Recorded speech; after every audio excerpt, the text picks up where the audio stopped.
Welcome to Celebration Conversations. I'm your host, Sarah Taylor Young. Join me each week as I share inspirational conversations with fellow co-writers, artists, and friends. Here at Celebration Conversations, it is my hope that you will find motivation and celebration in your own story. Let's get to it. Today, I am with Mariah Evangeline. How are you doing today? Pretty good. How about you? Yes, sorry for our technical difficulties this morning, but it's great to be on with you and to do this again. So tell me a little bit about how you got started kind of performing and songwriting, all that. So I've been singing for as long as I can remember, since I was a little girl. And in elementary school, I do all these musicals. By then, I didn't know I wanted to do country music or music as a career in general. I just enjoyed it as a little kid. But then I think a few years ago, 2017-ish, something clicked. And I went, I want to do this as a full-time career. And so then I started booking gigs. I did open mics at first because no one wanted the little girl who had no songs, who knew no songs. So, but then it kind of gradually became more, and I joined some local gigs with a local musician named Chris Barkley. He's kind of like a mentor to me. And then it kind of branched off from there, and then now I do my own bar gigs, before COVID, and festivals. And yeah, so I just really enjoy it. That's awesome. That's awesome. So, how did you get involved with country music then? You're at a Dirk Bentley concert, right? And that kind of just blossomed from there. Tell me about that. So Dirk Bentley, he does this thing where I think every other year he comes to this, I don't even know, it's like a hockey arena or something near my town. So my mom's like, Mariah, I got tickets. We're gonna be in the pit. We're gonna see Dirk Bentley. And I was freaking out. And then we had meet and greet passes, but there's only one. So she's like, all my love is going to you in this meet and greet pass. You're gonna go see him. This is a sacrifice. So, and I was looking before the show started. I was looking. I was like, in his set, because I was like stalking the set list. I was so excited. I was like, I gotta know everything before I go. And so I looked at the set list, and he does this one song with a girl, Elle King. It's called Different for Girls. And then I noticed that he had no girl openers. So they were all guys. So I was like, no way a guy's going to sing this song. He was probably just planning it to do by himself. And, I was 11 at the time. I was like, I'm going to do it. So I go to the meet and greet. I'm like, I had guts, man. I had guts. I was like, if you need someone to be your Elle King for this song, I'm here. I'll be in the pit. He's like, okay. And then the meet and greet was done.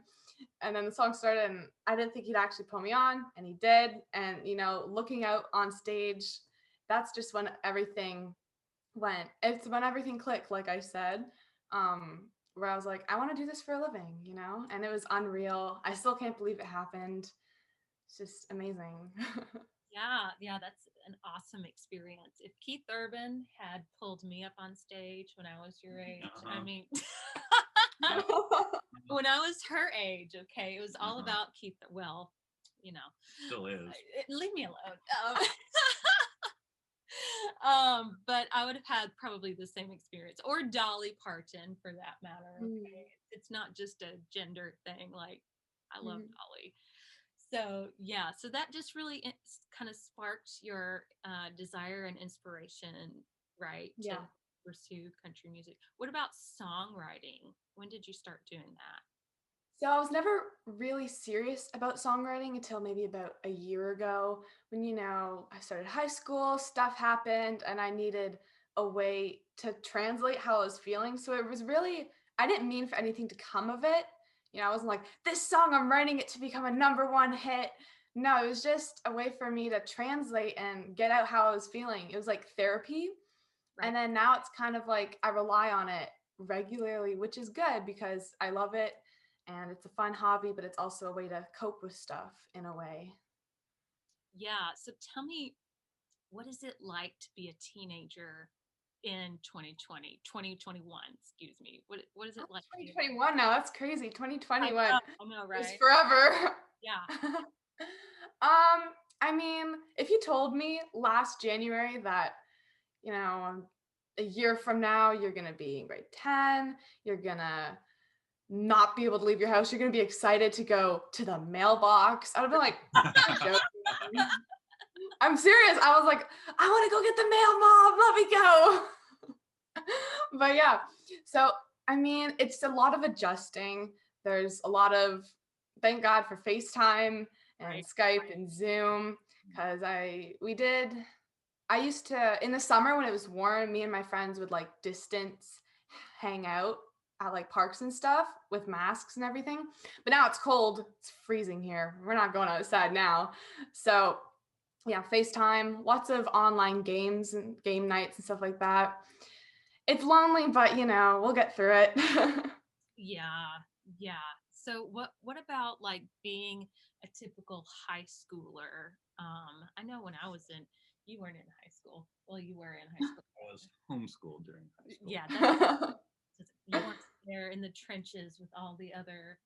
I didn't fight the good fight of high school. No, you did not. The trenches is a good way to describe it. Yes. Okay. What is it like nowadays being a teenager with all this technology, with COVID, and I mean, I guess you can't compare it to what mine was like because you weren't there. But just tell me a little bit about what that's like nowadays. I mean, I had to get a bigger screen because I was staring at my computer all day for online school, and I was like, I can't take notes and be on Zoom or whatever. I'd get headaches. So at first it was kind of rough because I had no idea what to do. I've never done online school before. It's always been go there and come back, barely use my computer. But now it's like everything's on the computer. My computer has become my holy ground. Everything's there. So it's a lot of adapting, that's for sure. But I think now I'm at the point where I've gotten into a kind of rhythm with it. So it's definitely not as bad as it was back when it was starting, for me anyways. Good.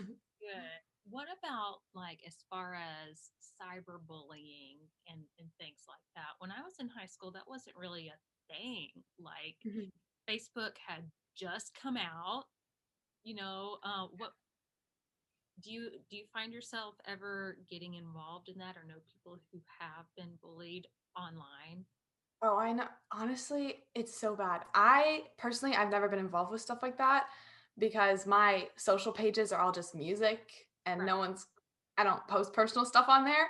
But I do know people where they're like, oh, this drama's going on. I'm like, I don't know what's going on. Go talk to someone else. I don't want to get involved. I'm saying this in the nicest way possible. Like, I'll always be there to like lend a hand, but I won't badmouth anyone like they want me to. It's like teenage drama, but it's all online now. Like it's all online. It barely happens in real life anymore. Right. And that's probably escalated with COVID, I would imagine, because people are bored. Mhm. They want to Oh yeah. they want to be out. Tell me about it. Yeah. So anyway, yeah. So had you known anybody that that's just been really really bullied hard, and how did they kind of get out of that? I don't think I've known anyone where there's been a particularly bad experience. There's been some times where I've had to say, you gotta detach yourself from this toxic person, and then that's helped because it's usually the hardest part to be friends with someone and then they're not good for you anymore. So you have to find a way to walk away, but it's hard. So I think I've helped a couple people do that actually. And I think that's what's really helped because then they come back to me and they text me like a week later, like, I feel so much better now that I don't have to worry about this and this and this. I'm like, I should be a therapist. Right. Well, that may be your second calling too. I mean, honestly, I feel like music and being a performer, you kind of are a therapist in a way. Yeah. You're just Mhm. you're a musical therapist. For So, sure. yes. So you got to play at the Bluebird, right? Mhm. Tell me about when that happened because you're from Canada, right? Yeah. I guess that was when everything was open for business and everything without COVID. When did that happen, and what was that experience like? Well, I actually played the Bluebird in October, so it was during COVID, all of this. Okay. And it's actually because of COVID that I was able to do it. So it's a blessing in disguise because I think their location is closed for the lockdown rules that are there. So they decided to open up their virtual open mic, which they used to do in person. Songwriters would sign up, the lineups would be crazy, yada yada. I've heard all that. So their virtual one is open to everyone, like all around the world, and they do signups once a month, and the open mic is once a month. And somehow I managed to get on the list to perform one of my original songs. It's a miracle. I was freaking out. So it was amazing. It was like doing a live stream, except they broadcasted it onto their YouTube page so everyone could see it. So it's probably the only good thing that's come out of COVID, because otherwise I never would have been able to play the Bluebird. But like my own original song being played there, technically being played there, even though it was in my own home, it was amazing. And I found myself, I didn't believe it happened. Even a week later, I was like, did I really just play the Bluebird? Like, oh my God. But yeah, it was incredible. My dad, he was a songwriter back in the day, and he would tell me stories about how he would just, be with his guitar in his hand waiting, and you just had to wait outside the doors. And if they finished the night and hadn't gotten to you, you'd just have to come back the next time. Like, yeah, so that's very cool that you were able to just hop on there online and everything. So yeah. Who are some of your country music heroes, and why? Some of my heroes there's so many of them, but I'd say Shania Twain, because she's a fellow Canadian female. Yes. She's in so many records. She's so inspiring for young, aspiring country girls that are Canadian like me, because you always hear the stories of Shania Twain. I think she's from Ontario, so she's like me. She's an Ontario girl. So it kind of pushes me to work harder towards my dream because of her. And then there's the Chicks, because they stand up for stuff. They're also inspiring to young girls like me. And there's Dolly Parton, because she's Dolly Parton. How can you not say Dolly Parton? But yeah.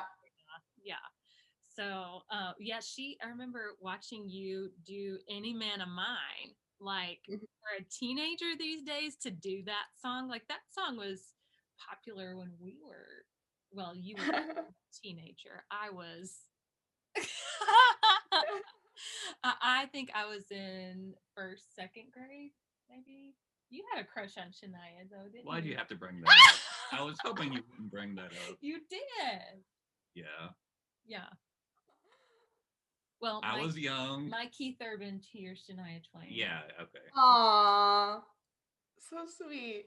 Yeah, I mean, now we have each other. So. And Keith Urban, still.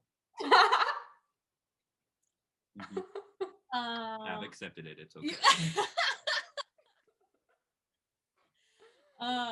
So anyway, turning the tides back a little bit. Tell me some tips and tools that you use for performing. How do you prep? Do you get nervous? And how do you kind of battle those nerves? The whole thing's prep. Like weeks in advance, it's all prep. Before any show I do, either be a live stream or a gig or just like a small show, I always create a set list. Even though I kind of know what songs I'm going to do, I always write it down, because knowing me, I'm going to forget. I'm very forgetful. So I always write a set list, and then a few days later, I look at it again with fresh eyes, and I'm like, okay, these songs need to go, or rearrange the order. So then once the set list is done, I always go over the newer songs that I added or the ones I have most trouble with. So I just practice. And then on the day of the show, it's warm water all day. It's nasty, but it does the job. And then warm-ups sometimes, like when we'd have a particularly long drive to where we were going, I just warm up in the car. Hope it didn't distract my father driving. because some of them are kind of crazy. And then that was it. The whole thing's just warming up and lots of practice beforehand and preparation. So It's a lot of work. why warm water? For those of us who may not know, why warm water for your vocals? My mom always told me, she's like, Mariah, this is like right when I was starting too, and we had no idea what to do. She's like, Mariah, I read online that warm water like soothes your vocal cords. I was like, that's disgusting, but you know, she's a gym teacher, she's a health teacher, she knows her stuff, I hope. So that's all I've been doing from now on, and I miss cold water, but I mean, I drink cold water normally, but like when I have a show, it's like a whole day is warm water and it's disgusting, but apparently it soothes the vocal cords and relaxes them, whereas cold water apparently like freezes them up or something. I don't know. I don't question it. It's kind of a double-edged sword too, because like cold water, I know for me, it really helps me kind of calm my nerves, you know? Yeah. So I usually drink hot tea or something. You can have a throat coat tea. Have you heard of that? Oh, I have.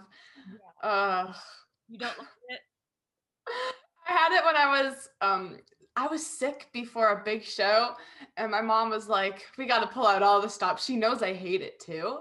And I had to chug it, and I was struggling, but you know, I did the show. So thanks, throat coat. Yeah, we could have put an endorsement over here for throat coat. Now, for those that don't know what throat coat is, yeah, there you go. what is You want a gross tea. It's a tea. It's a tea. It's literally called throat coat. Oh, it's called tea. That's the name of the brand or whatever. Yes, it's a brand for tea. Yeah, I actually just discovered it when I recorded my last album back in the summer. They were like, "You want throat coat?" And I was like, "What the heck is throat coat?" And so, but it worked. I mean, it's even in like honey. You know, I had been singing for maybe a couple of hours, and I was just like, "Oh, I don't know if I could sing anymore." And I just had some throat coat and. Thank God for throat coat. Yeah. So, babe, I want to put you on this the spot. episode was brought to you by throat coat. Yeah.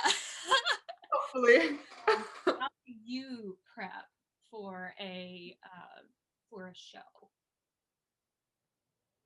I don't sing. No.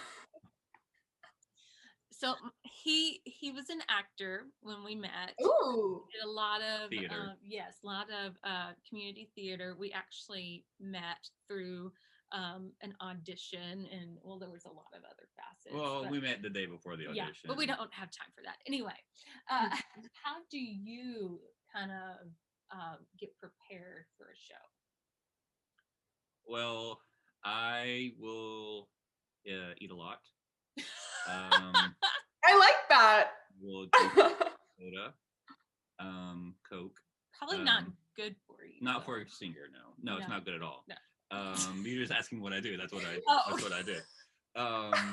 In all honesty, when I don't really have a routine for a show. You know, I arrive early. I chill out with the rest of the cast members, kind of, calm our nerves, joking around, get dressed. If I have to put stage makeup on, I do that. And then what I like to do that actually does help calm me down is walk the stage. I'll walk the set with the curtains closed beforehand. Sometimes I'm kind of like walking what I'm going to do, my blocking. I'll walk what I'm doing during the show. Add kind of like a couple of last minute reminders, but I just go over all that what I'm about to do, and that helps kind of relax me. Yeah, that's the same for singers. You know, we go through our set lists and our songs and everything. So, yeah, just keeping all that fresh in our minds. Yeah, like a little mini practice before you go on. Yeah. So where would you like to be with your music in like 5 years? You'll be graduated by that time. Maybe move to Nashville? ? It is a goal of mine to move to Nashville, hopefully in 5 years when I'm 20 or 21, because I'm turning 16. Hopefully I'll be in Nashville by then. It is a goal. It's a long-term goal to become a professional singer. I don't really have a plan B, so praying it works out, working hard to make sure it works out, and yeah, we'll see what goes from there. Can we find you? Do you what's your website, Instagram handle, Facebook? So you can find me everywhere. I think all you're the main social platforms. There might be some I haven't heard of, but most of the main ones, you can just find me Mariah Evangeline on Instagram, YouTube, Facebook, Twitter, TikTok, everywhere. Hey there! Don't go just yet. Be sure to hit subscribe to be notified of new episodes every week of Celebration Conversations.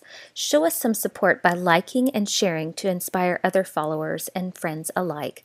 Follow me at syoungmusic on Instagram. I would love if you left a comment or a review about this episode.